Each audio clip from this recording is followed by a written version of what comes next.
युद्ध की अवधारणा जो है, क्विंसी राइट का एक कथन है।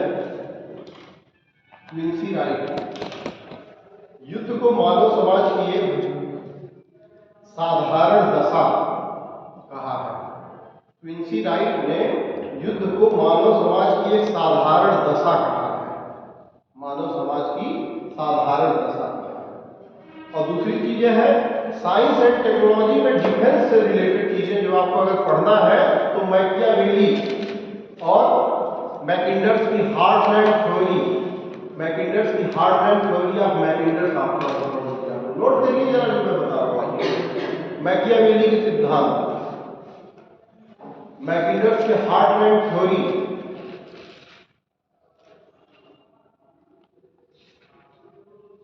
नेट में ढूंढे में सब मिल जाएगा। मैकिंडर्स हार्टलैंड थ्योरी ऑफ मैकिंडर्स, मैकिंडर और मैकियावेली, मैकिंडर के हार्टलैंड सिद्धांत, हार्टलैंड थ्योरी, जिसको कहते हैं भू प्रभुत्व का जो सिद्धांत है, हार्टलैंड थ्योरी ऑफ मैकिंडर या मैकियावेली। फिर उसको पढ़िए आप लोग माओवाद के मामले में, गोरिल्ला छापामार युद्ध के मामले में चे गुवेरा, चे गुवेरा, चे गुवेरा दूसरा पॉइंट है सर। हाँ, चे गुवेरा, चे गुवेरा के बाद इनको पढ़िए, ये माओ का जो प्रतिनिधित्व जिसने किया माओ से तुंग, माओ से तुंग, माओ से, माओ से तुंग, ठीक है ना। इन सबको इंपॉर्टेंट तरीके से आप लोग पढ़िए, विशेष रूप से युद्ध के साइंस एंड टेक्नोलॉजी के मामले में, ठीक है ना। चलिए उसको देख लीजिएगा, इस समय अभाव को देखते हुए बहुत सारी चीजें नहीं बताई जा सकती है ज़्यादा। तो अब हम लोग थोड़ा सा कुछ चीजें और हम लोग देखेंगे यहाँ पे।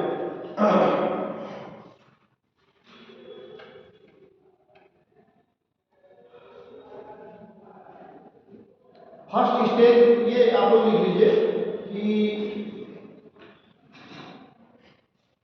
आप लोग लिख लिया भाभा द्वारा 3 स्टेज में इलेक्ट्रिसिटी प्रोड्यूस करने की जो प्लानिंग थी उसमें लिखिए first stage, first stage pressurised heavy water. First stage में प्रेशराइज्ड संपीड़ित क्या भारी द्रव, प्रेशराइज्ड हैवी वाटर, संपीड़ित भारी जल, जल।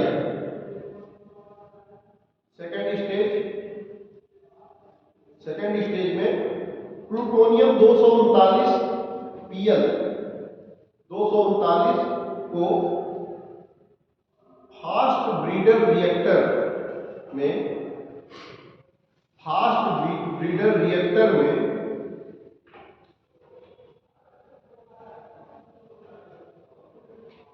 डालेंगे। अब आप समझ रहे होंगे कि फास्ट ब्रीडर रिएक्टर क्या है, इसको भी नोट कर लीजिए ब्रैकेट में। फास्ट ब्रीडर रिएक्टर से तात्पर्य है जितना ईंधन आप उपयोग करेंगे, जितना ईंधन आप उपयोग करेंगे उसमें ऊर्जा तो प्रोड्यूस होगा ही, मतलब उत्पन्न होगा ही, ऊर्जा तो उत्पन्न होगा ही, उतना ही ईंधन भी क्या होगा, उत्पन्न होगा या प्रोड्यूस होगा। फास्ट ब्रीडर रिएक्टर से मतलब है जितना ईंधन आप उपयोग करेंगे उसमें ऊर्जा तो मतलब प्रोड्यूस या उत्पन्न होगी ही, उतना ही ईंधन भी प्रोड्यूस होगा या उत्पन्न होगा।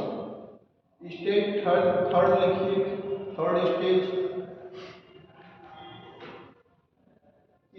थर्ड में प्लूटोनियम 239 Pl 239 को थोरियम PH, थोरियम 232 के साथ मिक्स करेंगे। इससे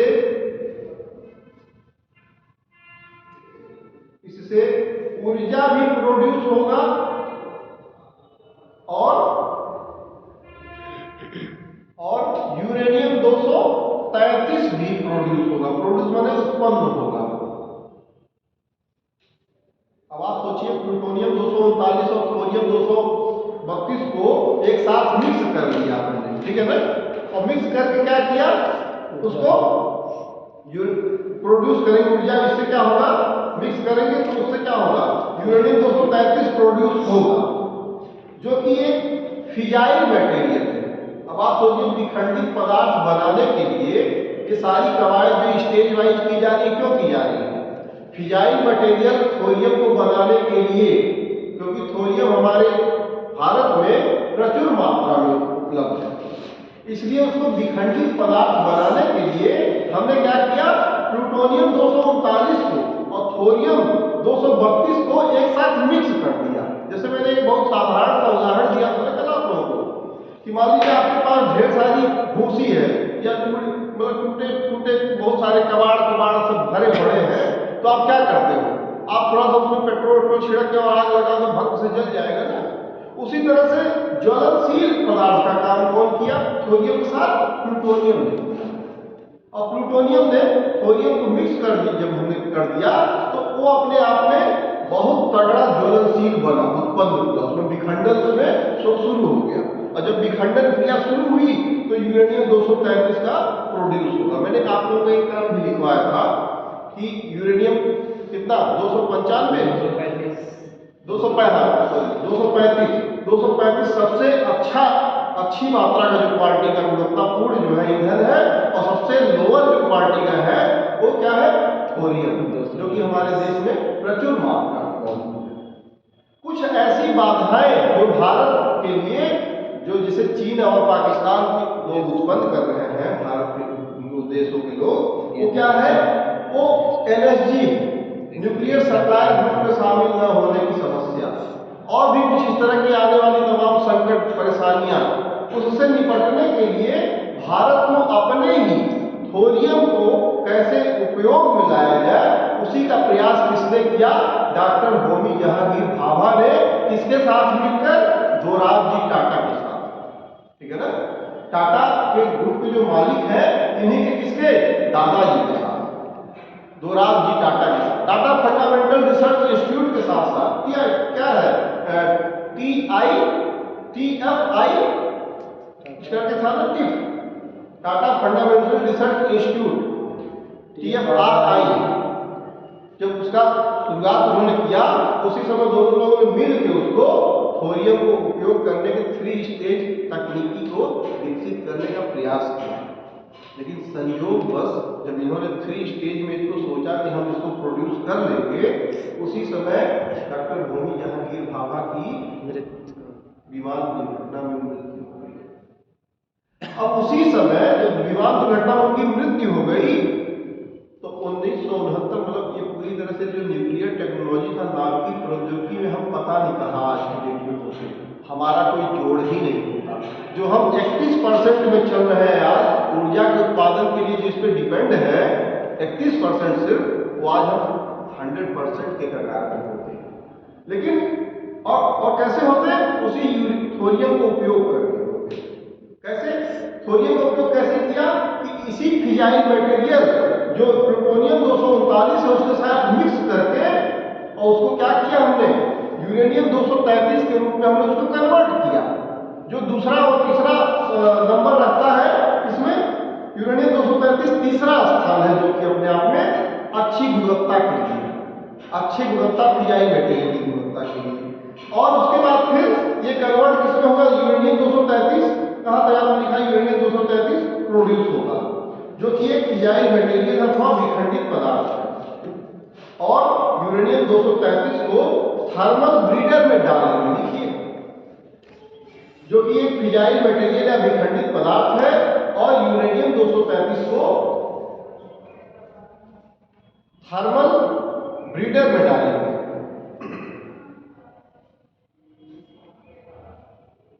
और इस प्रकार की प्रक्रिया से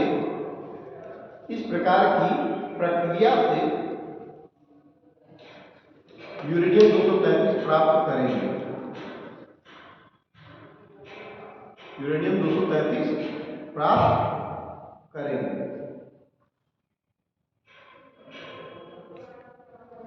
नेक्स्ट लाइन से लिखिएगा। इस प्रकार से इन चरणों को अनुसरण करके हम थोरियम को उपयोग में लाएंगे।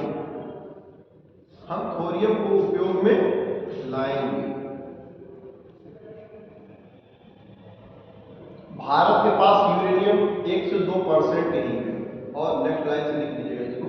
भारत के पास यूरेनियम 1 से 2% है, परंतु पूरे संपूर्ण विश्व का 1 से 2% किसका है? संपूर्ण विश्व का है 1 से 2%, परंतु पूरे संपूर्ण विश्व का 25% थोरियम का भंडार भारत में ही है, जो अपने आप में प्रचुर मात्रा का था। भाई इतने बड़े विश्व में जो है 25% होना बड़ी बात है ना, ठीक है। 1/4 तो हमारे पास है। तो इसको लिखिएगा। कुछ इसमें अलग अलग तरह के जो है रिएक्टर है। ट्राइलैटरल रिएक्टर लिखिएगा। ट्राइलैटरल रिएक्टर त्रिस्तरीय रिएक्टर कौन कौन से होते हैं देख लीजिए। जो 3 स्तर के जो रिएक्टर है, और जो डॉक्टर होमी जहांगीर भाभा की जो संकल्पना थी,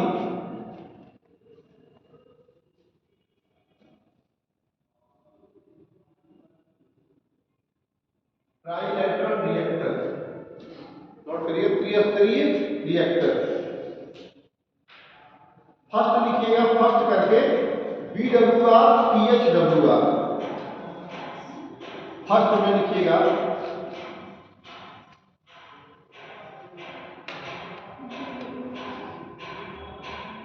BWR means boiling water reactor. इसमें लिखिएगा फर्स्ट। इसमें फर्स्ट स्टेप में क्या करेंगे? Boiling BWR। क्या करेंगे? बॉइलिंग वाटर, ये भी पूछता है रिएक्टर।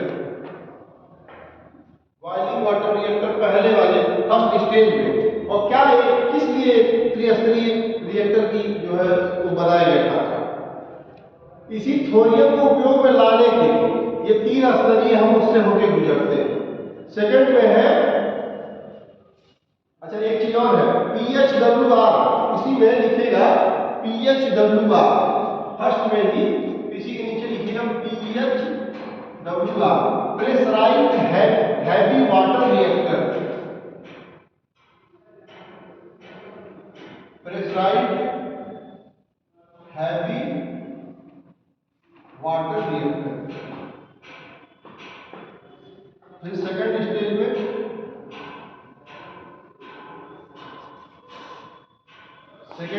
लिखिएगा PHWR pressurised heavy water reactor. PHWR लिखिए सर। हाँ लिखिए। सेकंड स्टेज सेकंड में PHWR pressurised heavy water reactor. ये सर पहले में भी लिखे हैं। क्या होगा मैं बता रहा हूँ, तो बस लिख लीजिए। फिर उसके बाद है BR, उसी के नीचे लिखिएगा BR breeder reactor. Pressurised heavy water reactor या PHWR के नीचे लिखिएगा BR ब्रीडर रिएक्टर। फिर थर्ड स्टेज में आएंगे। थर्ड स्टेज में लिखिएगा PHWR और उसके नीचे AHWR advance heavy water reactor. और उसी के सामने ब्रैकेट में लिखिएगा thorium based technology. Advance heavy water reactor, thorium based technology. ये अलग अलग 3 स्तरीय जो रिएक्टर्स है, इसमें इस प्रकार से इसमें हैवी वाटर और बॉइलिंग वाटर, इनका इस्तेमाल अलग अलग उसमें होता है। जैसे आपसे पूछ लिया जाएगा कि सेकंड स्टेज में किस तरह के जो है जल का उपयोग होता है रिएक्टर में, त्रिस्तरीय उसमें सेकंड स्टेज में कौन से, तो आप लिख सकते हैं कि PHWR और BR ब्रीडर रिएक्टर का उपयोग किया जाता है। मान लीजिए पूछ ले कि थर्ड स्टेज में किस टाइप के रिएक्टर का इस्तेमाल किया जाता है, तो PHWR और AHWR इन दोनों का इस्तेमाल किया जाता है। सेकंड वाला है PHWR और BR, हाँ ब्रीडर रिएक्टर, BR भी ब्रीडर, BR ब्रीडर रिएक्टर, ठीक है। तो मैंने आपको भी थर्ड स्टेज में बताया है, जो यहाँ पे यूरेनियम को क्या कर रहा है, मिक्स कर दे रहा है थोरियम को, और इसको थोरियम को प्लूटोनियम के साथ मिक्स कर दे रहे हैं, और मिक्स करके क्या कर रहे हैं, यूरेनियम 233 का निर्माण कर रहे हैं। और यूरेनियम 233 के बाद क्या कर रहे हैं कि इसको थर्मल किसमें डालेंगे, ब्रीडर में डालेंगे। और थर्मल ब्रीडर में वही है एडवांस हैवी वाटर रिएक्टर, जो थर्ड स्टेज है, वह क्या है आपका, वो आपको क्या गिफ्ट देगा, यूरेनियम 235 शुद्ध रूप से। तो इस तरह से हम अपने थोरियम का इस्तेमाल कर सकते हैं। लेकिन संयोग बस क्या हुआ कि इनके डॉक्टर होमी जहांगीर भाभा के मृत्यु के पश्चात जो 3 स्टेज की जो संकल्पना जो भारत की थी, वो कहीं न कहीं पिछड़ गई, पीछे हो गई। और जब 3 स्टेज की संकल्पना पिछड़ गई, तब उसका 1969 में इसरो के रूप में फिर हमने स्पेस साइंस में अपना जो है आगे कदम बढ़ाया। और डॉक्टर अब्दुल कलाम, APJ अब्दुल कलाम ने वहाँ पे पूर्ण भागीदारी अपना निभाया और इंटीग्रेटेड मिसाइल डेवलपमेंट प्रोग्राम उन्होंने लॉन्च किया, ठीक है ना, IDGMP integrated development missile programme, ठीक है। तो उनके देखरेख में फिर क्या हुआ, मिसाइल मैन ऑफ इंडिया इसको करते हैं, और मिसाइल वुमेन ऑफ इंडिया किसको करते हैं भाई, मिसाइल वुमेन ऑफ इंडिया, हाँ मैंने आप लोगों को लिखवाया है ऑप्शन टेसी थॉमस ने missile women of India Tessy Thomas, ठीक है। तो एक चीज थोड़ा सा आप लोग नोट कर लेंगे, परमाणु संबंधित घटनाएं, परमाणु संबंधित होने वाली घटनाएं। कहीं हमने शायद किसी वीडियो में शायद उसको चेरनोबिल को मैंने गलती से जापान की जगह बता दिया था, जापान का, तो इसको अभी जरा सुधार लीजिएगा, अभी यहीं पे दिमाग से कहीं उतर गया होगा हमारे। जब आपके समय में अभी हाल ही में रसिया और यूक्रेन में जब युद्ध हो रहा था, तो रसिया ने क्या किया, चेरनोबिल पे अपना कब्जा जो आशंका या डर यह व्यक्त किया जा रहा था कि कहीं ऐसा न हो कि चेरनोबिल के क्या करें, उस पर अपने न्यूक्लियर पावर प्लांट पे अपना कब्जा न कर ले, ये आशंका जताई जा रही थी, जबकि उसने पूरी तरह से उसको कब्जा में ले लिया। तो लिखिएगा, हिरोशिमा जो है परमाणु घटनाएं, हिरोशिमा में 1945 जापान, हिरोशिमा में हुई थी 1945 जापान, परमाणु संबंधित जो घटना है। फिर लिखिए next point, 3 mile island, 3 mile island ये है USA में, यूनाइटेड स्टेट ऑफ अमेरिका में। ये 1979 में एक घटना हुई थी, 1979 में 3 माइल आइलैंड पे घटना हुई थी USA, परमाणु संबंधी घटना। कभी क्या होता है पता है, इसमें कहीं लीकेज हो जाएगा, रेडियो जो एक्टिव कीड़े हैं उनके रेडिएशन से लीकेज हो जाते हैं, कहीं कोई और समस्या आ जाएगी। फिर उसके बाद नेक्स्ट है चेरनोबिल दुर्घटना, चेरनोबिल दुर्घटना 1986 में यूक्रेन में, इसको दर्शाते चलिए कौन से देश से संबंधित ये घटनाएं हैं। फिर जापान की जो घटना हुई थी वो कौन सा जगह था भाई, फुकुशिमा, 2011 में हुआ था, फुकुशिमा 2011 जापान में। तो ये विभिन्न प्रकार की जो है परमाणु संबंधित घटनाएं हैं। इसके बाद एक चीज और है, डिफेंस और आर्मामेंट से संबंधित स्वैट, SWAT क्या होता है, डिफेंस और आर्मामेंट से संबंधित एक चीज है स्वैट। जैसे आप लोग सुनते होंगे कभी कभी कश्मीर और आतंकी जो टेररिस्ट से संबंधित बॉर्डर से जो इनिशियल बॉर्डर जो टेररिज्म होता है उससे संबंधित कुछ घटनाएं आप लोग सुनते होंगे। जैसे स्वाट टीम ने क्या किया, घेरा बनाया, स्वाट टीम ने क्या किया, पेट्रोलिंग किया, संबंधित आतंकी या बॉर्डर एरिया में स्वाइप टीम ने क्या किया, पेट्रोलिंग किया, गश्त किया। पेट्रोलिंग होता है गश्त, ठीक है, तो गश्त किया। तो स्वाइप टीम है क्या? स्वाट टीम क्या होता है? स्वाट टीम होता है special weapons and tactics team. Note कर लीजिए, स्पेशल वेपन्स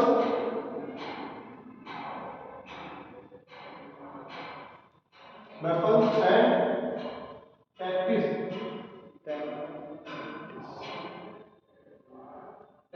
टीम, इसी को कहते हैं स्वाट टीम। स्वाट टीम में होता है बख्तरबंद वाहन। बख्तरबंद जो वाहन होते हैं, आप लोगों ने इस टाइप में देखे हैं ना, बख्तरबंद जो गाड़ियां जो होती है जो एटीएम में पैसे जमा करती है, जी सर, बाकायदे हर तरफ से लोहे का बंद रहता है, बस जाली वाली थोड़ी थोड़ी दिखती है उसमें। वैसे ही बख्तरबंद गाड़ियां, बख्तरबंद गाड़ियों में सिर्फ सुरक्षात्मक ही नहीं, आक्रामक तरीके से भी उसका उपयोग होता है। उसी गाड़ियों में कुछ ऐसे हथियार फिट है, वहीं से ट्रिगर दबाइए, धड़ाधड़ सारे लोग मार दिए जाएंगे। उस गाड़ी पे हमला के लिए एक प्रकार से बुलेट प्रूफ तरीके से उस गाड़ी को बनाया गया होता है। मतलब गाड़ी पे कोई भी बम या इस तरह से कोई गोली कारतूस का काम उसका मतलब असर न होने पाए, वही क्या है, बख्तरबंद गाड़ियां, ठीक है। खासकर इसका इस्तेमाल सक्रिय कार्य हेतु बंधकों को छुड़ाने के लिए, जैसे बंधक, नोट कर लीजिए, आतंकी गतिविधियों व सक्रिय कार्य हेतु बंधकों को छुड़ाने के लिए स्वैट टीम का इस्तेमाल किया जाता है। स्वैट टीम का इस्तेमाल किया जाता है।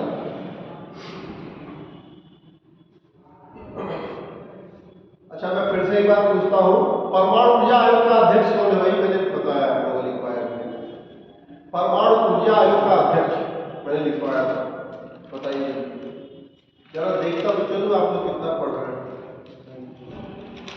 परमाणु ऊर्जा आयोग का अध्यक्ष बताइए। यहीं पढ़ने नहीं काम चलेगा, घर पे ही पढ़ना पड़ेगा भैया आपको। लिख बस दिया, और ये लिखा हुआ तो बहुत सारे पेन ड्राइव में भी तो भरे पड़े हैं, कई कई जीबी, और आपके गूगल में भी तो कितना आप पढ़ते हैं ये भी तो होना चाहिए ना।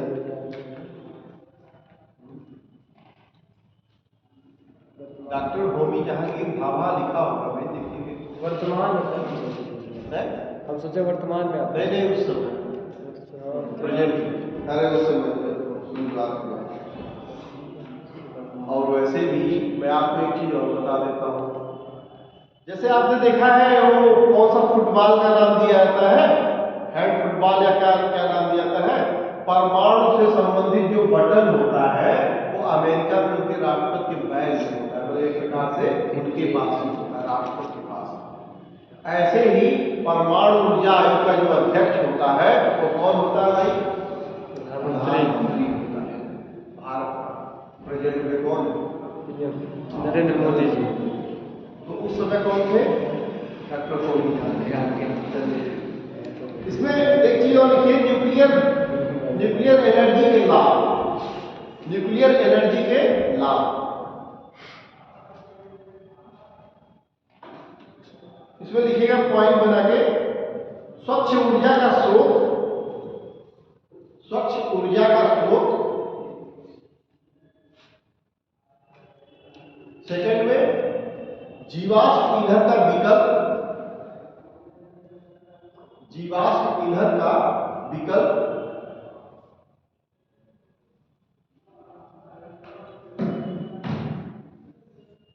कम ईंधन में अधिक ऊर्जा, कम ईंधन में अधिक ऊर्जा।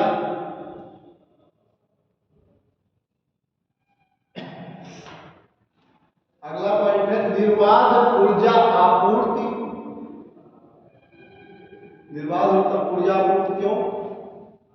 इसलिए कि एक बार जब थर्मल पावर प्लांट्स पे जब क्या खत्म हो जाएगा, कोयला, लेकिन यहाँ क्या है, यहाँ न्यूट्रॉनों का चेन रिएक्शन ही होता रहेगा, खत्म होगा? अभी नहीं। लेकिन बस उसको करना क्या है, कंट्रोल करना है। कैडमियम की रॉड या भारी जल या इस प्रकार के उससे मृदु जल से उसको क्या करना, मंदक, न्यूट्रॉनों को मंद करना है। ठीक है। ऊर्जा उत्पादन में आत्मनिर्भरता, ऊर्जा उत्पादन में आत्मनिर्भरता,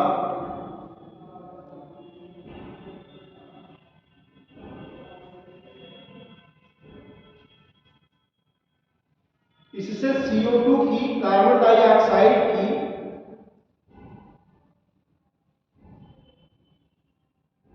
कम मात्रा में उत्पादन। CO2 हमारे लिए क्या है, हानिकारक है। क्या बना रहा है वो, ग्रीन हाउस इफेक्ट कर रहा है। ठीक है। ग्लोबल वार्मिंग का सबसे बड़ा कारण कौन है, CO2 है। ठीक है। तो इससे क्या होगा, ऐसे प्रकार के जो वह है ऊर्जा जो है उससे CO2 का कम से कम उत्सर्जन होगा। उसके बाद है ग्लोबल वार्मिंग में इसका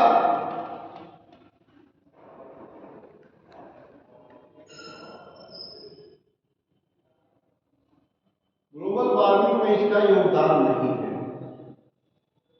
ग्लोबल वार्मिंग में इसका योगदान नहीं, मतलब ग्लोबल वार्मिंग इससे नहीं बढ़ेगी। ठीक है ना? नहीं, परमाणु ऊर्जा, ठीक है, परमाणु ऊर्जा के संदर्भ में आप लिख रहे हैं लाभ। ठीक है। अब भारत के संदर्भ में लिखिए, भारत के संदर्भ में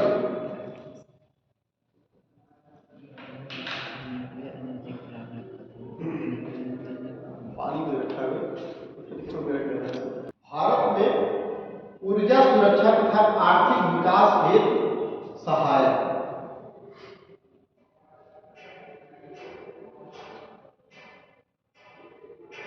नेक्स्ट है भारत की आर्थिक विकास दर, भारत की आर्थिक विकास दर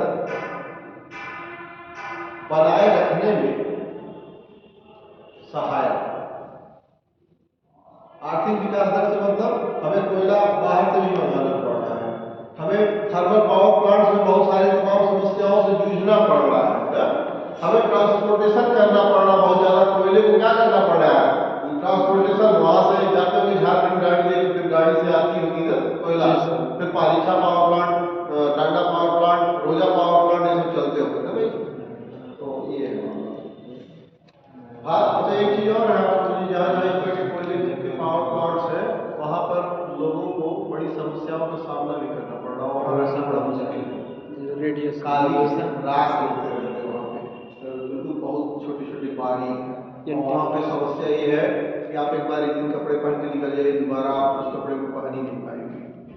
उसके बाद वहां जो बहुत छोटे पार्टिकल्स है, सांस के रास्ते आपके अंदर फेफड़े में भी जा रहे हैं, बहुत सारी समस्याएं हैं। कहीं शुगर मिल होता, शुगर मिल पे ये समस्या आसपास में होती है, तो शुगर मिलों में आप लोग देखा ना, गुंडरवा शुगर मिल था वहां समस्या। इसके बाद है भारत की, हो गया भारत की जल विद्युत उत्पादन में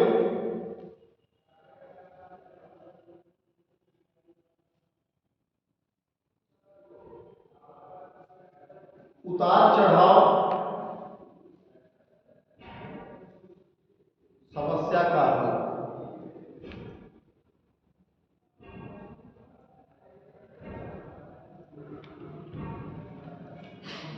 भारत में थोरियम का विशाल भंडार तथा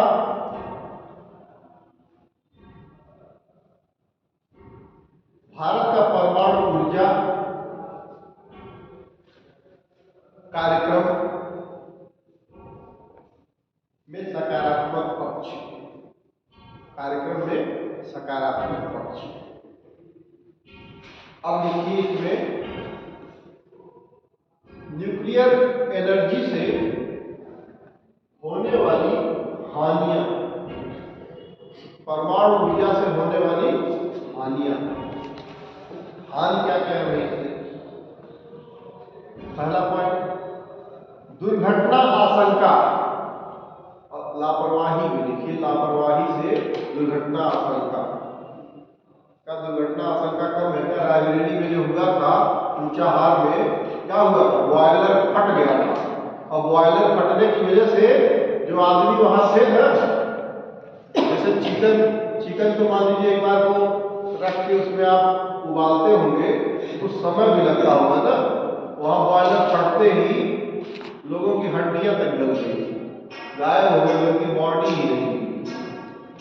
फटते हुए इतना भयंकर, इतना ज्यादा, कई 100 डिग्री सेल्सियस तापमान पे वो जो उसका वाटर होता है ना, वो फटा, और उसमें जो उसके चपेट में आया वो उसकी हड्डी तक गल गई, मांस की तो बात ही छोड़ दी। तो दुर्घटना आशंका, लापरवाही से होने वाली दुर्घटना आशंका, जैसे फुकुशिमा और चेरनोबिल, ठीक है, लिख लीजिए, जैसे फुकुशिमा और चेरनोबिल। फुकुशिमा जापान में है और चेरनोबिल यूक्रेन में।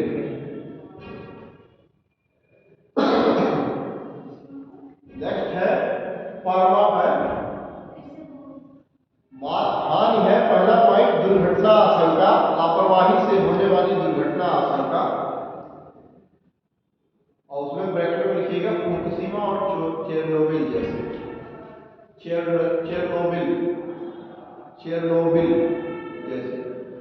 दूसरा पॉइंट है परमाणु कचरा निपटान। हानि क्या है? परमाणु जब कचरा होता है, ये समस्या सबसे गंभीर भी होती है, ये भी समझ लीजिए। अब मैं इसको यहाँ पे व्याख्यायित में कर देता हूँ।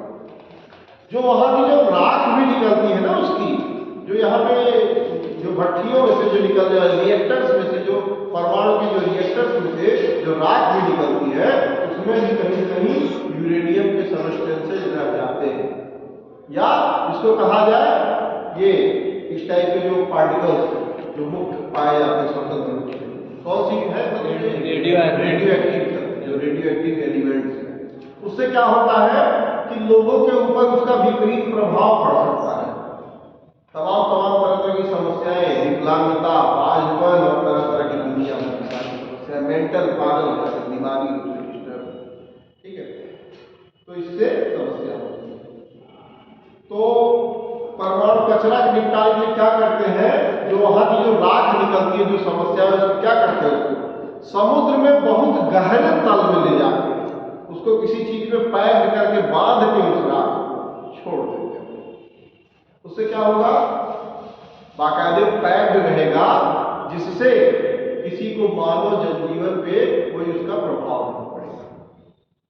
बड़े गहराई में जाकर उसको पैक्ड पूरा छोड़ देते हैं। जलीय जीव पैक्ड है ना, पैक्ड।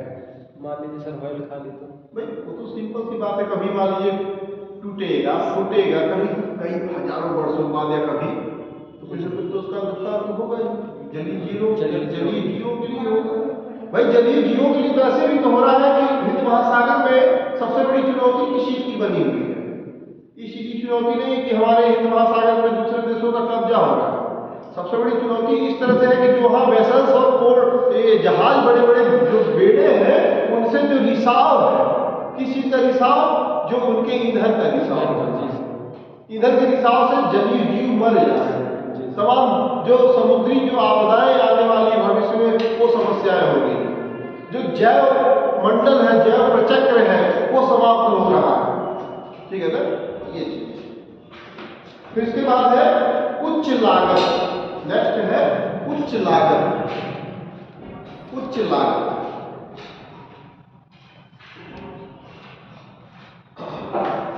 नेक्स्ट पॉइंट, यूरेनियम की उपलब्धता समाप्त होने पर,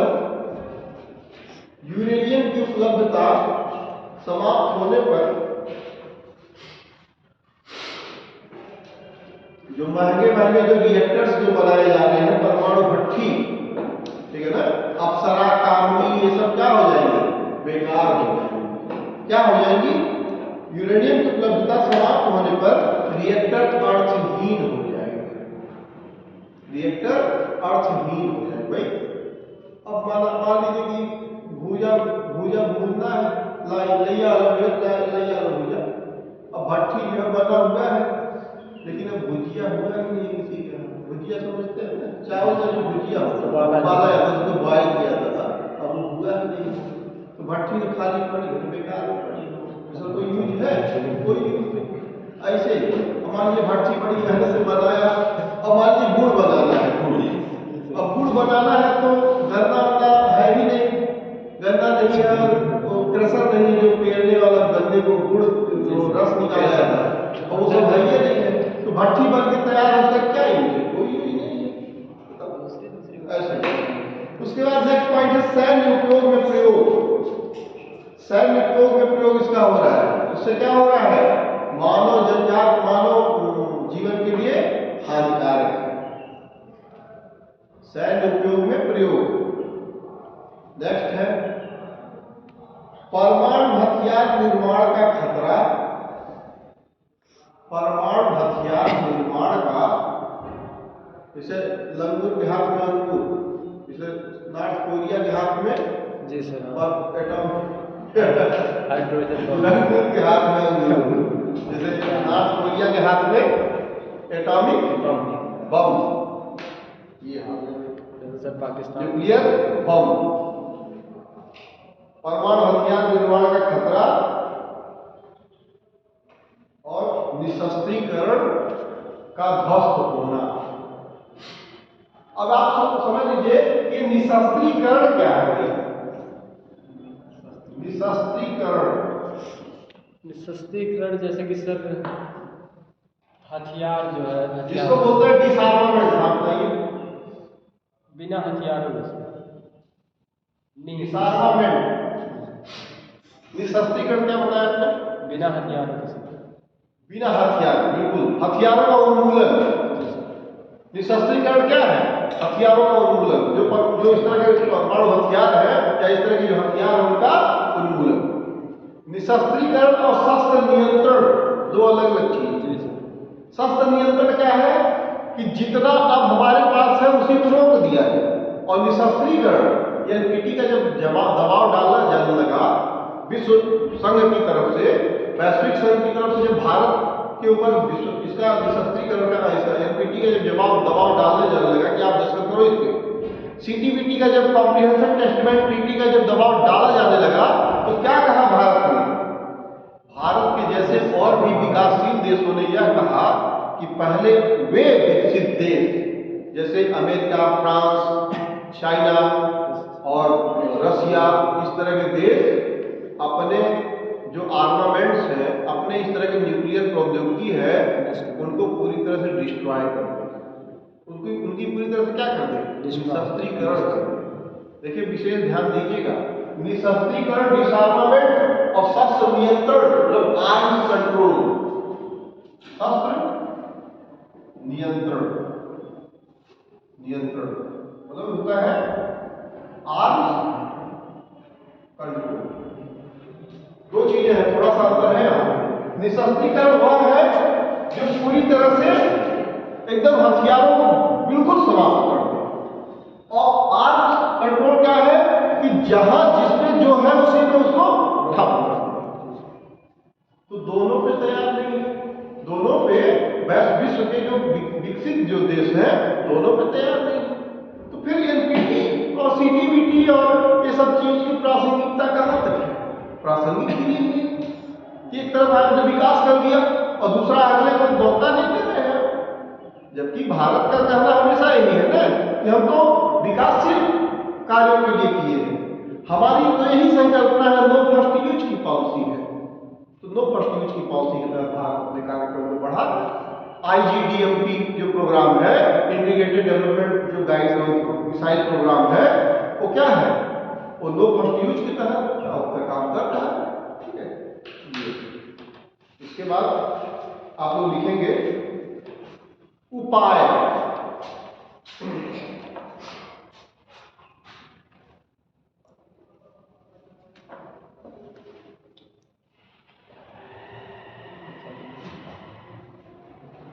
ठीक है ना?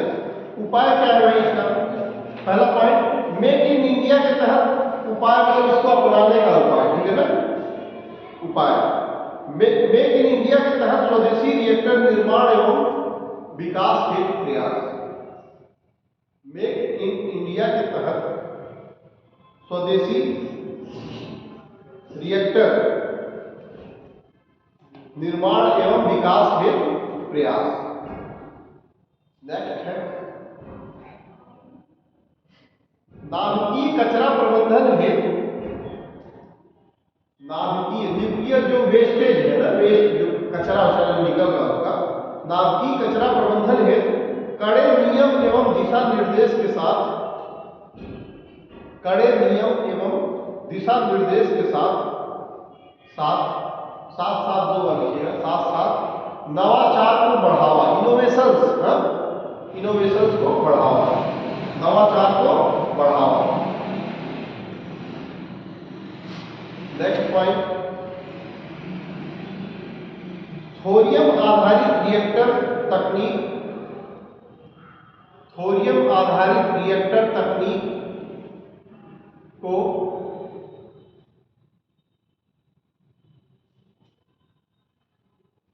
तकनीक के विकास पर जोर, थोरियम आधारित रिएक्टर तकनीक के विकास पर जोर।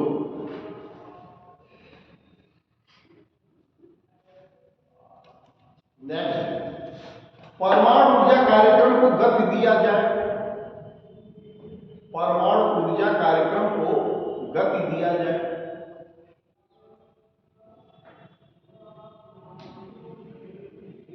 नेक्स्ट, विकसित मित्र राष्ट्र से आपसी सहयोग को बढ़ावा, विकसित मित्र राष्ट्र से आपसी सहयोग को बढ़ावा।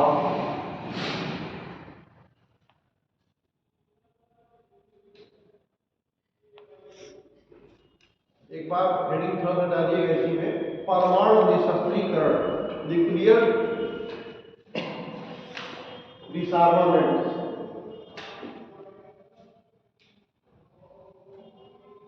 परमाणु निशस्त्रीकरण,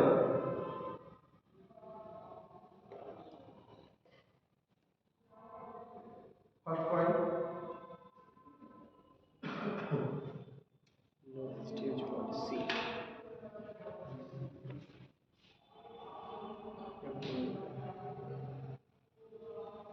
अनुपात में हथियारों को न समाप्त करके,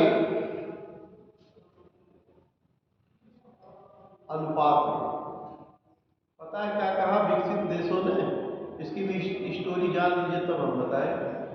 एनपीटी या सीटीपीटी जो हस्ताक्षर करने के लिए जब विश्व के अन्य देशों के द्वारा, विकसित देशों के द्वारा जब दबाव डाला जाने लगा भारत के ऊपर कि सीटीपीटी पे आप दस्तखत करिए, तो सीटीपीटी पे भारत ने दस्तखत नहीं किया। उसका वजह था कि पहले तो भारत के कुछ शर्त थे, भारत के नहीं, भारत जैसे जो विकासशील राष्ट्रों के सब वो थे, मतलब शर्त थे कि अच्छा, इन्होंने दलील क्या दिया, जो विकसित राष्ट्र थे इन्होंने कहा कि ऐसा है, रेशियो में करते हुए धीरे धीरे हम अपने डिसआर्मामेंट्स कर लेंगे, निशस्त्रीकरण कर लेंगे या शस्त्र नियंत्रण हम कर लेंगे। तो भारत ने कहा कि क्या कहा, अब उसको देखिए, अनुपात में हथियारों को न समाप्त करके आने वाले वर्षों में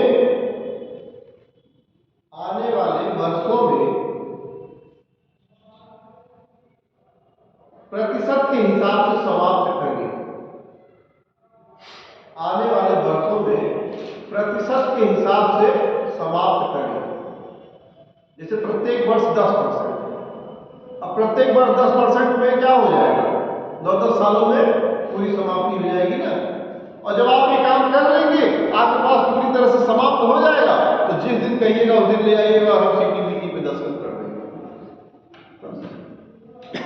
लेकिन इनका क्या कहना है, विकसित देशों का कहना है कि हम अनुपात में समाप्त करेंगे, उसको रेशियो के हिसाब से, मतलब वो चलता ही रहेगा और चौथे विश्व में पहुंच जाएगा, बीजों को तो तृतीय विश्व युद्ध हो जाएगा।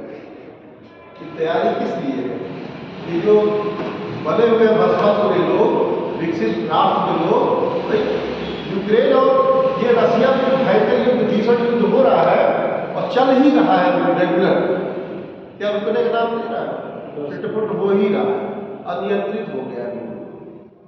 ये सब इसी की देन है। कब बीच में मतलब थर्ड वर्ल्ड वार कब शुरू हो जाए कुछ कहना नहीं। आए दिन बहुत सारी तमाम बीच की जो समस्याएं जो उत्पन्न हो रही हैं, यदि भारत जैसा देश न रहे बीच में खड़े होने के लिए तो ये कभी भी कोई भी समस्या हो सकती है। एक चीज आप लोगों को और मैं बता देता हूं, अगर ये बात छिड़ी तो थोड़ा सा समझना चाहिए। नेहरू, नासिर और टीटो ने इन यूगोस्लाविया, मिस्र और भारत इस तीन राष्ट्रों के राष्ट्राध्यक्षों ने नॉन अलाइनमेंट मूवमेंट, जिसको नैब बोलते हैं, जब विश्व दो भागों में बटा कब 1945 के बाद से 1952 के मध्य, 1945 से 1992 के मध्य में जब शीत युद्ध का जब दौर चल रहा था, तो इन्होंने क्या किया, बेलग्रेड में एक शिखर सम्मेलन हुआ। बेलग्रेड में जो शिखर सम्मेलन हुआ उसी में नैब की घोषणा की गई, नॉन अलाइनमेंट मूवमेंट की घोषणा की गई। तो किसके द्वारा? नेहरू ने इसको किया। नेहरू ने इसको बाकायदा प्रस्ताव रखा कि कौन कौन से देश हैं जो हमारे साथ नैब में खड़े हुए हैं। धीरे धीरे उस समय मिस्र और यूगोस्लाविया के जो प्रमुख थे वहां, नासिर और टीटो, इन्होंने जो है उनका साथ दिया। तो नॉन अलाइनमेंट मूवमेंट जिसको बोलते हैं गुट निरपेक्ष सम्मेलन, गुट निरपेक्ष जो है, गुट निरपेक्ष मतलब हम किसी की तरफ न रहेंगे, न हम विकसित की तरफ रहेंगे, न हम विकासशील की तरफ रहेंगे, न हम यूएसएसआर की तरफ रहेंगे, न हम अमेरिका की तरफ रहेंगे, हम किसी की तरफ नहीं। हम शीत युद्ध के इस महादौर में हम किसी के तरफ नहीं। हमारा क्या है? नॉन अलाइन, हम निर्गुट हैं, हम दोनों में से किसी तरफ नहीं। भाई दो भागों में बट गया था 1945 से 1992 के मध्य में विश्व दो भागों में बट गया। और दो भागों में किसमें बटा? एक तो जो रूस मतलब उस समय का यूएसएसआर और दूसरा अमेरिका। जबकि यही यूएसएसआर और अमेरिका मित्र राष्ट्र बनकर धुरी राष्ट्रों के खिलाफ लड़े। लेकिन समस्याएं यहां कब से उत्पन्न होनी शुरू हुई? समस्याएं यहां जैसे ही इसने न्यूक्लियर अपना परमाणु बना दिया और अपनी महाशक्ति प्रदर्शित शुरू कर दिया, प्रदर्शन यूएसएसआर अमेरिका ने, यूएसए ने, उसी समय से इसके अंदर विखंडन शुरू हो गया। तो उस चीज को आप लोग थोड़ा सा देखिएगा, अपने स्तर से पढ़िएगा, और भी ज्यादा डिटेल उसमें मिलेगा कि कौन कौन से उस समय राष्ट्र थे, कौन कौन सी तमाम चीजें रही, विस्तृत चर्चा है उसमें। तो इसमें लिखिएगा फर्स्ट पॉइंट में अनुपात में हथियारों को न समाप्त करके आने वाले वर्षों में प्रतिशत के हिसाब से समाप्त करें। हो गया ना? नेक्स्ट पॉइंट है इस शर्त के साथ होना की, इस शर्त के साथ होना की शांति प्रक्रिया व विकास के कार्यों में, इस शर्त के साथ होना कि शांति प्रक्रिया व विकास के कार्यों में ही किया जाए।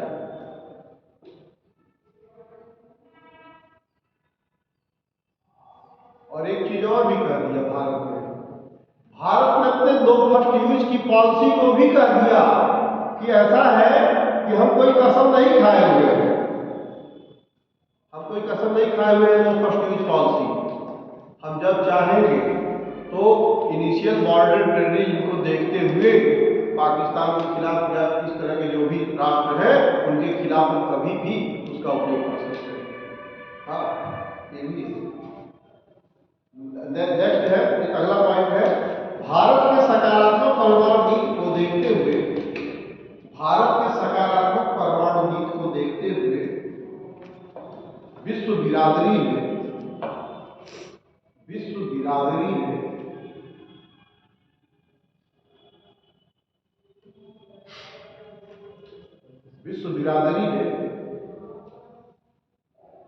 भारत को जिम्मेदार परमाणु राष्ट्र का,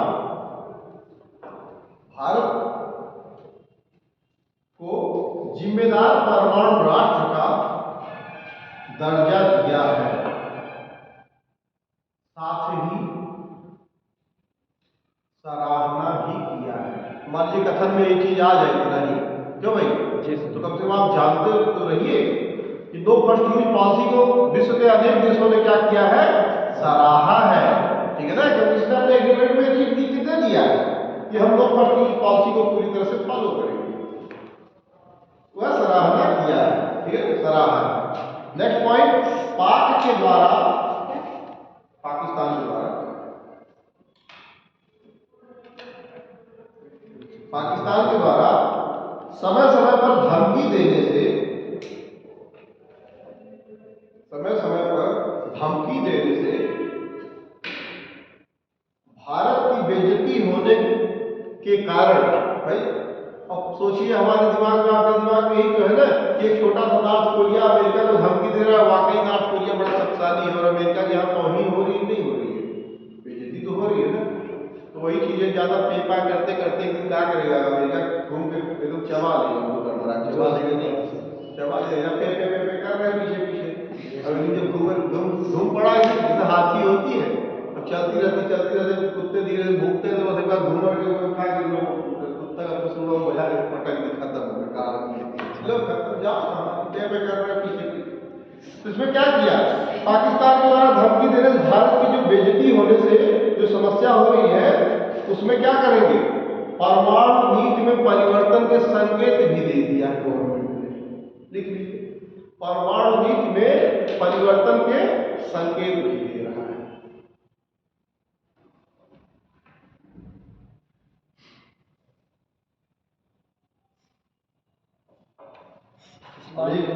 नोट विशेष लिख लीजिए, नोट विशेष नोट, स्पेशल नोट लिखिए। 1998 में भारत ने 5 परमाणु परीक्षण किए। 98 में भारत ने 5 परमाणु परीक्षण किए। इनमें से एक हाइड्रोजन बम का भी परीक्षण शामिल था।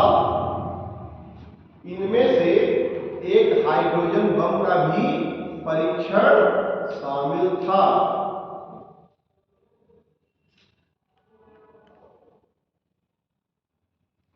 अब कुछ लिखिए, some important facts, some important facts, कुछ इंपॉर्टेंट जो फैक्ट्स हैं लिख लीजिए, सम इंपॉर्टेंट फैक्ट्स या पॉइंट्स, देखिए क्या, राष्ट्रीय ऊर्जा संरक्षण दिवस, राष्ट्रीय ऊर्जा, पहला पॉइंट बना के, राष्ट्रीय ऊर्जा संरक्षण दिवस 14 दिसंबर, 14 दिसंबर। नेक्स्ट है दूसरा पॉइंट, राष्ट्रीय विज्ञान दिवस 28 फरवरी, राष्ट्रीय विज्ञान दिवस 28 फरवरी। अक्षय ऊर्जा दिवस, अक्षय रिन्यूएबल एनर्जी, अक्षय ऊर्जा दिवस 20 अगस्त। ये सब इंपॉर्टेंट है, परीक्षा के दृष्टिकोण से पूछे गए। नेक्स्ट है 20 अगस्त। नेक्स्ट है राष्ट्रीय प्रौद्योगिकी दिवस, नेशनल टेक्नोलॉजी डे, क्या है, 11 मई। पहला क्या बोले सर? राष्ट्रीय ऊर्जा संरक्षण दिवस 14 दिसंबर, ठीक है। फिर नेक्स्ट पॉइंट है, ब्रह्मोस किन 2 देशों के सहयोग से विकसित की गई है, भारत और रूस। हाँ, अच्छा, इसके अलावा और भी है कि भारत रूस के सहयोग से विकसित है, लेकिन कौन कौन सी नदी के सहयोग से, भारत का ब्रह्मपुत्र, रूस का मस्कवा, भारत का ब्रह्मपुत्र और रूस का मस्कवा के नाम से ब्रह्मोस का नाम है, ठीक है। इसके बाद है next point, Hindustan shipyard limited कहाँ है, Visakhapatnam, Hindustan shipyard limited Visakhapatnam, Visakhapatnam. Next है Bharat dynamics limited, Bengaluru, dynamics limited, dynamics limited. Next Hindustan aeronautics limited, HAL जिसको कहते हैं, हिंदुस्तान एरोनॉटिक्स लिमिटेड बेंगलुरु। बाकी जो और जगहों पे इनके क्या है, यूनिट नहीं, इकाई के रूप में, लेकिन HAL का जो है हेड ऑफिस, जो हेड है वो बेंगलुरु में है, हिंदुस्तान HAL लिमिटेड बेंगलुरु। फिर है Goa shipyard limited, Goa shipyard limited, तो सिंपल सी बात है, गोवा में ही होगा, ठीक है। अच्छा, ये सब चीजें आप लोगों ने लिखा था, त्रिशूल सतह से वायु और पृथ्वी सतह से सतह, ये सब जो मिसाइल थे ये सब तो लिखा है, इसमें लिखवाने की जरूरत नहीं है ना, क्यों, Pinaka multi barrel rocket launcher है पिनाका, ठीक है ना, ये सब चीजें। भारत का प्रथम मानव रहित टैंक कौन सा है, मानव रहित टैंक, ध्यान दीजिएगा, भारत का प्रथम मानव रहित, जिसपे अनमैन्ड टैंक, अनमैन्ड टैंक, मानव रहित टैंक कौन सा है,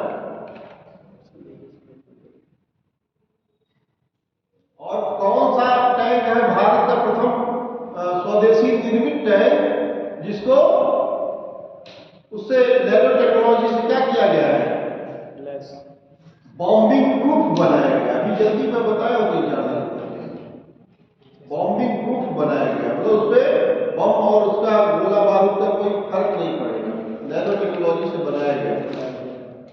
बताइए, अर्जुन टैंक मैंने लिखवाया था, अर्जुन टैंक, ये मानव रहित है सर? नहीं, अर्जुन जो टैंक है, अर्जुन टैंक नहीं, प्रथम स्वदेशी निर्मित, प्रथम स्वदेशी निर्मित जो नैनो टेक्नोलॉजी से बॉम्बिंग प्रूफ बनाया गया है, या कह सकते हैं आप लोग बॉम्बिंग रेजिस्टेंट, ठीक है, बॉम्ब रेजिस्टेंट, गोला बारूद तो उसके ऊपर असर नहीं होगा, तो उसका क्या नाम है, अर्जुन।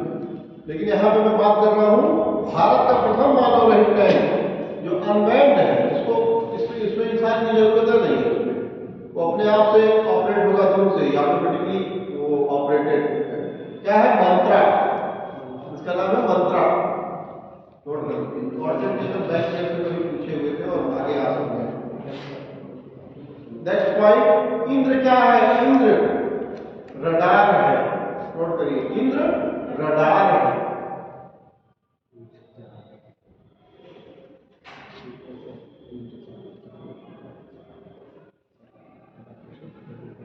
इसके बाद दूसरी चीजें हैं। अब एक इंपॉर्टेंट चीजें आप लोग नोट करिए जो जानना भी है और परीक्षाओं में पूछे भी गए हैं, नौकरशाह ब्यूरोक्रेट्स में सबसे शक्तिशाली पद, ब्यूरोक्रेट्स में सबसे शक्तिशाली पद कौन सा है, विदेश मंत्री सर? नहीं, विदेश मंत्री, मंत्री तो ब्यूरोक्रेट्स नहीं होते थे, ब्यूरोक्रेट्स जो नौकरशाह जो होते हैं, ब्यूरो के होते हैं, आईटी के जो होते हैं, कौन, जो सचिव होते हैं सर?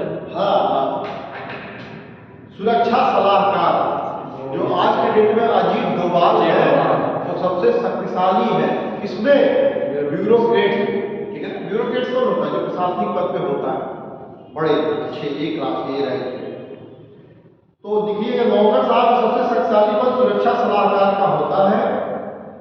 देखिए नौकरशाह में या ब्यूरोक्रेट्स में, ब्यूरोक्रेट्स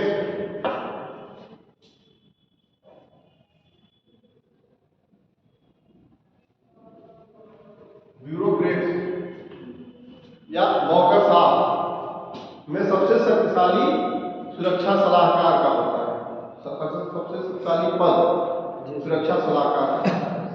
इसकी शुरुआत नवंबर 1998 से हुई है, इसकी शुरुआत नवंबर 1998 से हुई है। अच्छा, एक चीज और बीच में आप बता दीजिए आप लोग कि कारगिल समीक्षा रिपोर्ट किसके द्वारा तैयार की गई, कारगिल युद्ध की जो समीक्षा रिपोर्ट थी किसके द्वारा तैयार की गई? सुब्रमण्यम हाँ, सुब्रमण्यम स्वामी, सुब्रमण्यम एन सुब्रमण्यम। और उन्हीं के पुत्र कौन है? एस जयशंकर, ठीक है ना। तो कारगिल युद्ध नोट कर लीजिए, भी इंपॉर्टेंट रुकिए, अभी नहीं रुकिए, इसके बाद नोट कर लीजिए, या पहले नोट कर लिए थे कहीं जगह होगा। इसमें देखिए, इसकी शुरुआत नवंबर 1998 में। अच्छा, एक चीज और देखिए, कारगिल जब युद्ध हुआ तो कहीं न कहीं ठीक है, पूरे संपूर्ण सेना का जो प्रधान नेतृत्व जिसके पास होता है वो राष्ट्रपति के पास होता है। जी सर।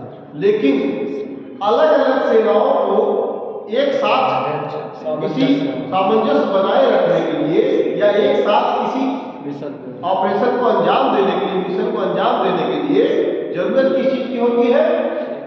एक अच्छे नेतृत्व की जरूरत है। इसीलिए कारगिल समीक्षा रिपोर्ट प्रस्तुत करने के बाद कई स्तरों से वापस हो गया। फिर उसके बाद जाके इसमें अटल गवर्नमेंट में मतलब किसी तरह उसको पास कराने की पूरी कोशिश की गई थी, लेकिन नहीं हो पाई और कुछ 10 वर्षों तक वो पेंडिंग में पड़ी हुई थी। और मोदी गवर्नमेंट में जाके वो किसके रूप में हुई? सीडीएस के रूप में उसको दे दिया गया। तो सीडीएस क्या है? CDS chief defence staff. जो सबसे पहले कौन थे? जनरल बिपिन रावत।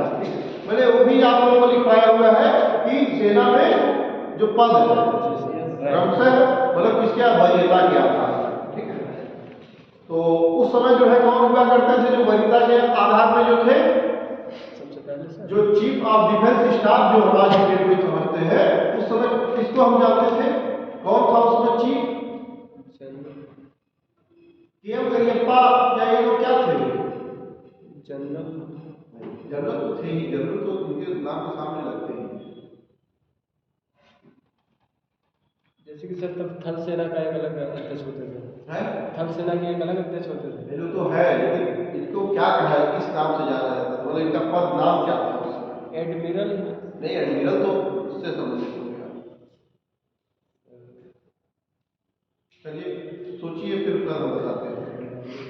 तो उसके बाद चीफ ऑफ डिफेंस स्टाफ उसको माना गया।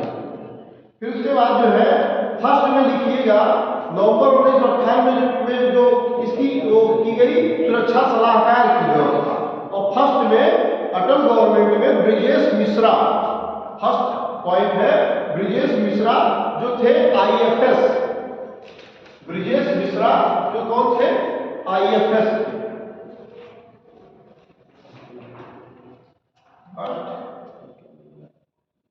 ब्रिजेश मिश्रा आईएफएस।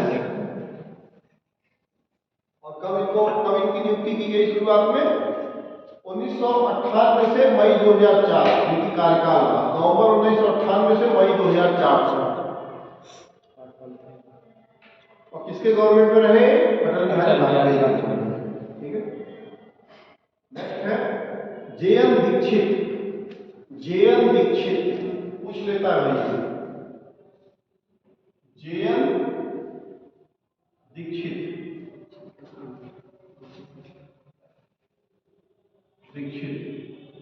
ये भी आईएफएस थे। और इनका जो कार्यकाल रहा, कार्यकाल नोट करिएगा, मई 2004 से जनवरी 2005।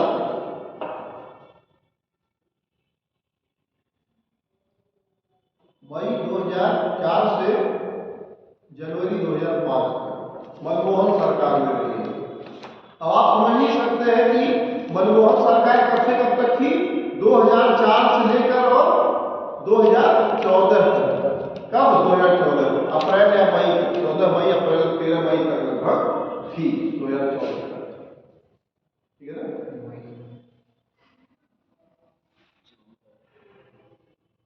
नेक्स्ट है एम.के. नारायण। ये थे IPS. MK. Narayan, MK. Narayan ये थे आईपीएस, ठीक है। इनका कार्यकाल था जनवरी 2010 से मई 2014 तक। जनवरी 2000 अरे सॉरी इसमें नहीं, जनवरी 2005 से जनवरी 2010 ये लिखिए, गलत हो गया, ये पढ़ लीजिएगा। जनवरी 2005 से जनवरी 2010, इसमें भी मनमोहन सिंह सरकार में ये थे। जनवरी 2005 से जनवरी 2010। नेक्स्ट शिवशंकर मेनन, नेक्स्ट जो है शिवशंकर मेनन IFS, शिवशंकर मेनन सुरक्षा सलाहकार सर IPS भी हो सकते हैं IFS में। बिल्कुल, मेनन, शिवशंकर मेनन IPS, ठीक है, ये भी IPS थे। शिवशंकर मेनन वैसे IFS थे, IFS ही का लिखिएगा, ये IFS, ठीक है, शिवशंकर मेनन IFS। जनवरी 2010 से मई 2014, ये आपके लिए इंपॉर्टेंट नहीं है, ये पूछेगा कौन से कैडर में थे, IFS थे, IPS थे, क्या थे, बस बोलो इतना ध्यान रखना है। शिवशंकर मेनन कभी हो सकता है आपको सीरियल में क्रम से लगाने के लिए भी आ जाए कार्यकाल, तो इसलिए आप जानते रहिए। जनवरी 2010 से मई 2014 तक मनमोहन सरकार। और लास्ट है Ajit Doval, Ajit Doval IPS, Ajit Doval IPS, Doval IPS। इनका जो कार्यकाल था मई 2014 से टिल नाउ, अब तक, मई 2014 से अब तक।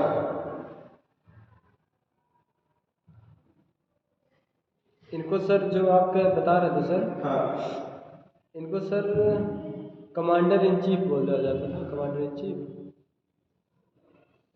जो सर आप बता रहे हैं CDS के पहले कमांडर इन चीफ तो थे करियप्पा। हाँ, कमांडर इन चीफ, बिल्कुल, commander in chief, commander in chief, ठीक है। इसके बाद जो है राष्ट्रीय सुरक्षा सलाहकार, नोट कर लीजिए, राष्ट्रीय सुरक्षा सलाहकार, इनके अधिकार और इनके पावर को नोट करिए क्या है। राष्ट्रीय सुरक्षा सलाहकार भारत के प्रधानमंत्री के साथ आधिकारिक रूप से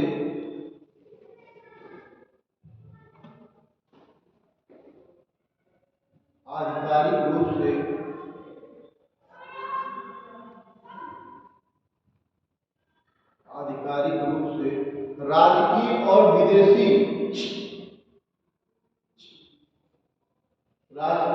विदेशी यात्राओं पर भी साथ जाते हैं, यात्राओं पर भी साथ जाते हैं।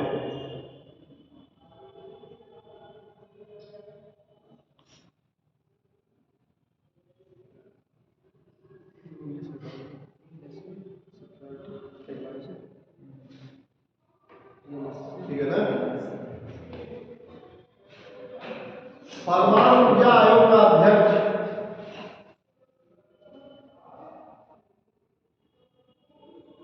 इसमें एक चीज और नोट करिएगा, जो इनके आयोग का परमाणु ऊर्जा आयोग का जो अध्यक्ष है, इसमें कमलेश नीलकंठ व्यास थे। भाई कहीं कहीं प्रधानमंत्री को न कहते हैं, इसमें जो लिखा हुआ था अब तक ये देखा जा रहा है, कमलेश नीलकंठ व्यास थे इसमें, जो चेयरमैन थे उसके, ठीक है ना। प्रधानमंत्री को कुछ चीजें थी, परमाणु ऊर्जा इनके एक चीज देखिए अभी ध्यान आया भाई हमारे, वो इनके अध्यक्ष नहीं होते हैं। जो परमाणु ऊर्जा का जो मंत्रिमंडल जो होता है, परमाणु ऊर्जा जो है वो प्रधानमंत्री अपने पास रखता है, उसको अपने अधीन रखता है। इस चीज को क्लियर कर लीजिएगा भाई, जहां आप लोग बाई चांस गलती लिखे भी हो उसको जरूर लिख लीजिएगा कि प्रधानमंत्री हमेशा उसको अपने पास रखता है, ठीक है ना। इस तरह की चीजों को ये जरूर कर लीजिएगा। परमाणु ऊर्जा जो मंत्रालय होता है, परमाणु ऊर्जा जो विभाग होता है, मंत्रालय क्या है, विभाग होता है, वो प्रधानमंत्री अपने पास ही रखता है, वो किसी मिनिस्टर या किसी के पास नहीं होता है, किसी और कैबिनेट में किसी और सदस्य के पास नहीं होता है। और जो इनके जो ऊर्जा आयोग का अध्यक्ष थे, कमलेश नीलकंठ व्यास 2018 से अब तक देख लीजिएगा कि अपडेटेड तो नहीं है कोई इधर, वैसे है नहीं, उम्मीद है नोट कर लीजिए। 2018 से 3 नवंबर तक परमाणु ऊर्जा आयोग का अध्यक्ष कमलेश नीलकंठ व्यास 2018 से अब तक। और प्रथम अध्यक्ष कौन थे? डॉक्टर होमी जहांगीर भाभा, ठीक है। इसके बाद देखिए भारत सरकार का परमाणु ऊर्जा आयोग, ज्यादा लेट तो नहीं हो रहा है, लेट तो हो रहा है, नेक्स्ट डे में बता देगा क्यों ज्यादा हो जा रहा है ना। कुछ और चीजें जो है, अच्छा